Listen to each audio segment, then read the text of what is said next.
Et c'est l'heure de l'édito éco, Dimitri Pavlenko. Bonjour Agnès Verdier-Molinier. Bonjour Dimitri, bonjour à tous. Agnès, ça y est, les Allemands d'ailleurs le disent que c'est fait depuis vendredi. On parle d'un recul imminent, peut-être même aujourd'hui, de la Commission européenne sur l'interdiction des véhicules thermiques en 2035. Oui, enfin, et ça fait des mois que de nombreuses autorités en la matière alertent sur le calendrier intenable de la Commission pour interdire la vente de véhicules thermiques et hybrides neufs en Europe. La filière automobile en France, c'est quoi? C'est 3500 entreprises et 350 000 emplois. Et le risque, c'est clairement de voir disparaître nos fleurons industriels si on garde cette date de 2035. Quand on a alerté il y a plus d'un an sur le sujet, on nous disait qu'il y avait un consensus parmi les constructeurs pour accepter cette date couperet. Mais maintenant, tout le monde a compris que le consommateur de véhicules 100% électriques n'est pas au rendez-vous, que le marché des véhicules électriques est loin d'être au niveau espéré et que le marché global de l'automobile s'est réduit d'un quart en 5 ans. Et en effet, le nombre d'immatriculations neuves est très bas pour 2025.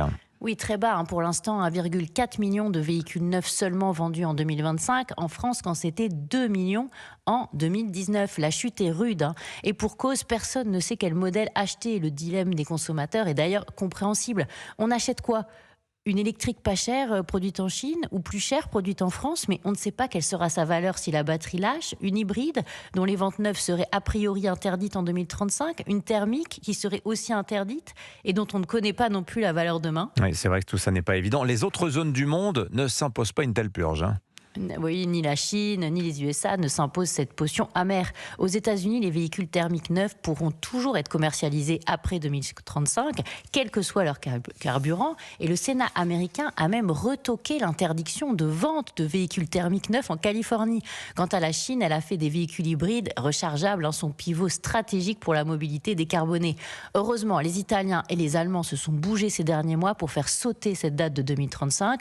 La Commission européenne, vous l'avez dit, Dimitri, serait sur le point d'autoriser le moteur thermique après cette date, sous certaines conditions.